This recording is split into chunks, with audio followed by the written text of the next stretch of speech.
you send Aeons?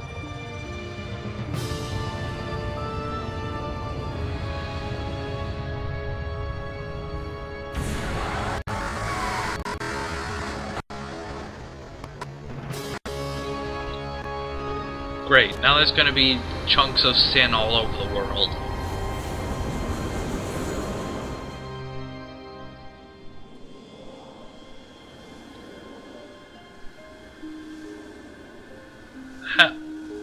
How did we get back to the airship? We were inside that.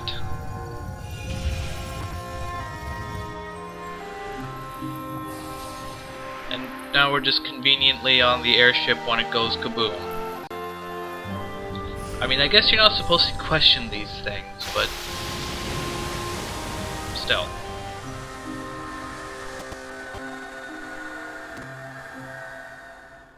Ready fireworks.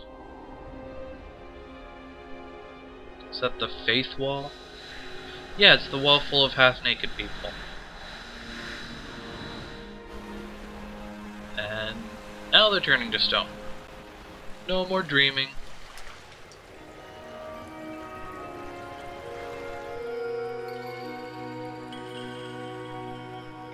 All the denizens of Zanarkand, they are no more.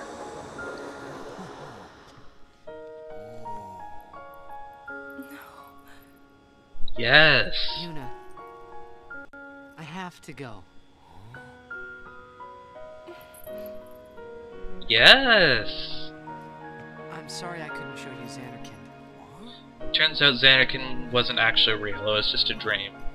So was I. So now I kind of have to disappear. Goodbye. Hey! We're gonna see you again! No, you're not! I'm going to disappear now! What don't you get about this? Yes, just run through them and fall off the airship.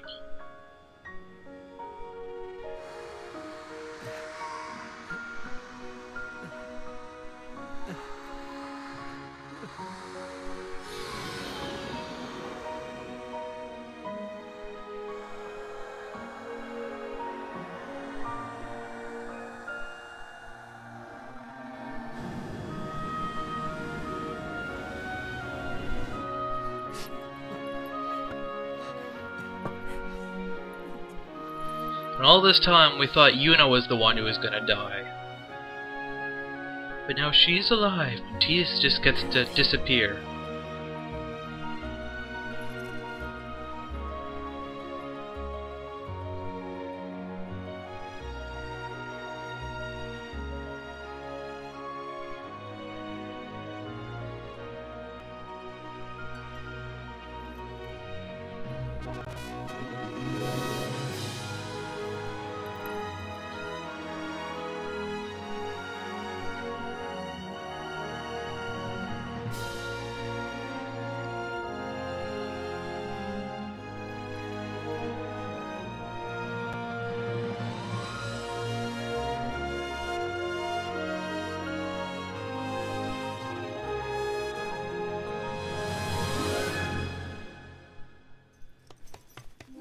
Let's jump off the airship for dramatic effect.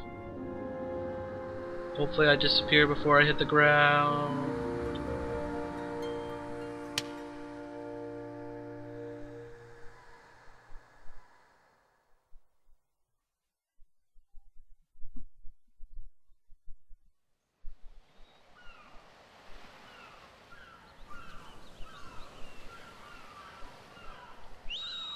Hey look, there's water.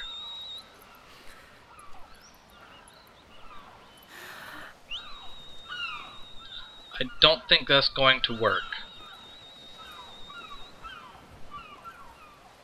Yuna, it's time.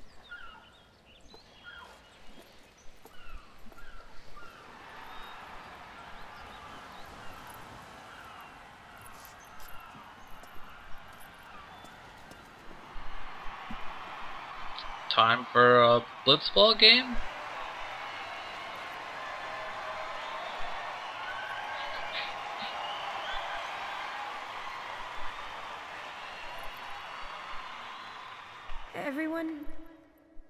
Everyone has lost something precious.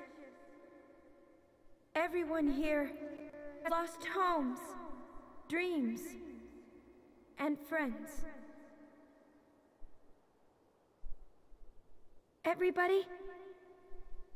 Now, Sin is finally dead.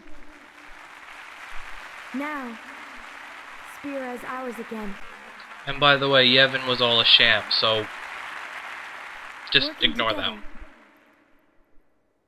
Now we can make new homes for ourselves and new dreams.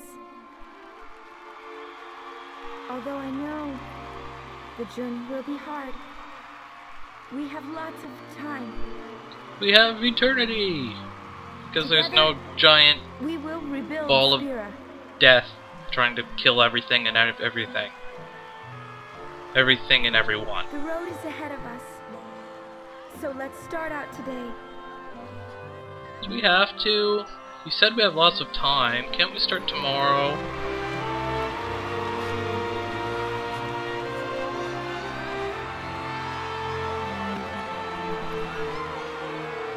Just one more thing.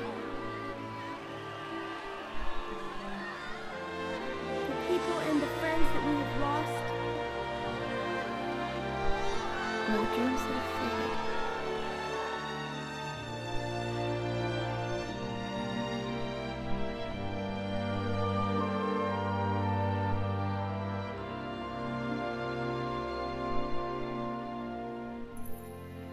Never forget them.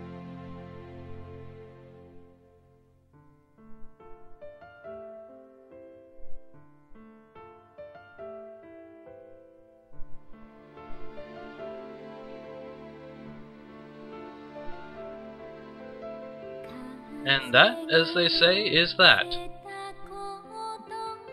So, now even though that the LP isn't quite done yet, as I mentioned a couple episodes ago, I've got a bunch of stuff left that I still need to do. Quite a bit, actually.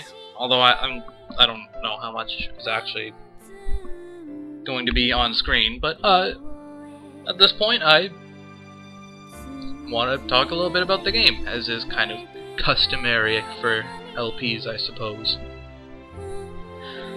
So, Final Fantasy X, it has a lot of people feel a lot of different things about this game. Personally, though, I always really liked it. I mean, it gets a lot of flack for a lot of different things, but honestly, it's probably my favorite game in the main series.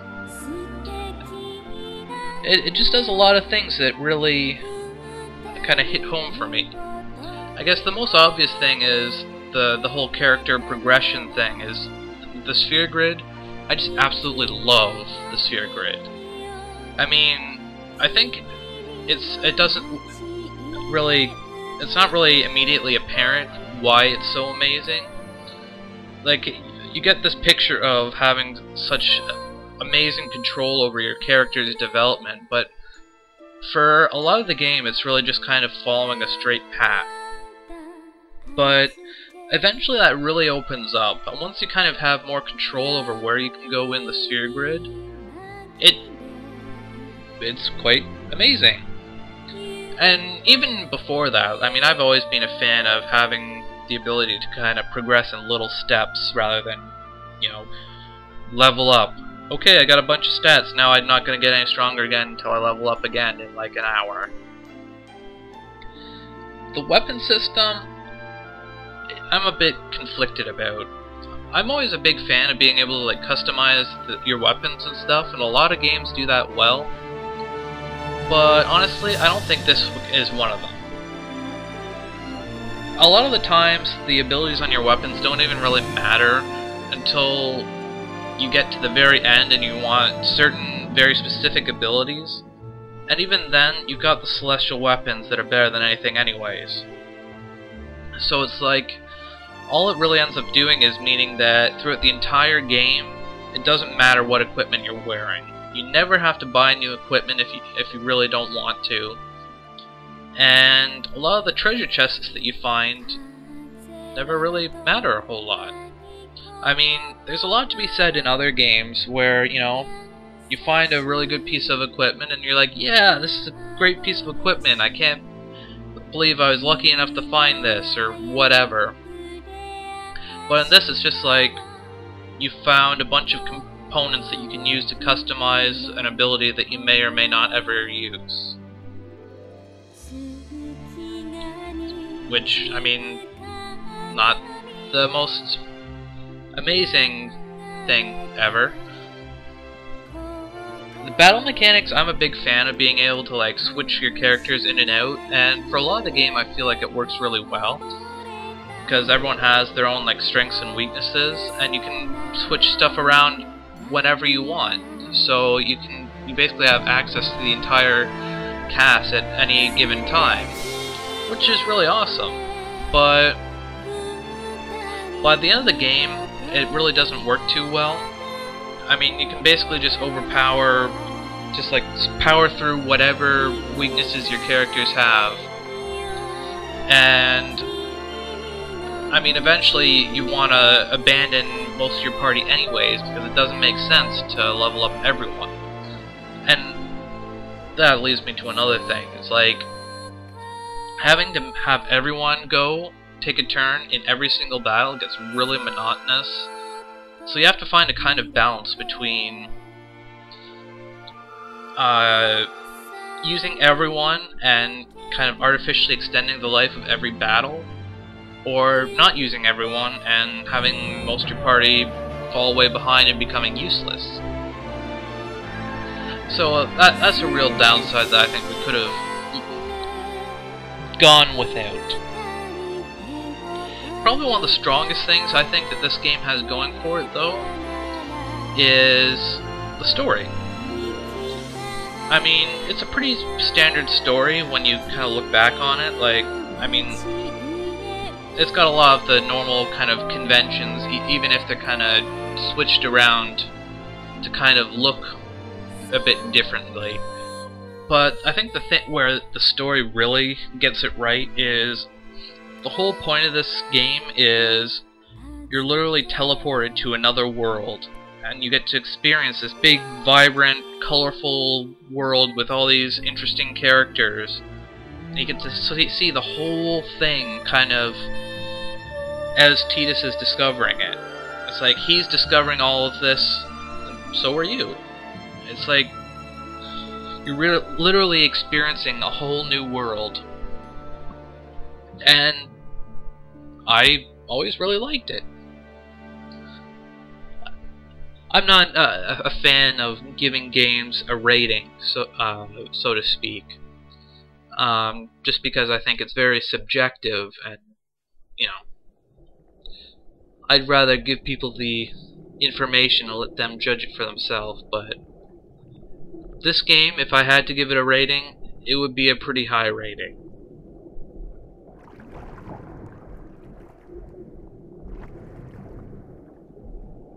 And Tidus is randomly underwater, even though he should technically no longer exist.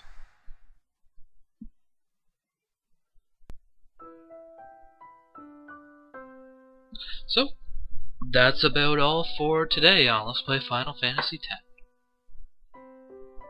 For the post-game content, I will see you later.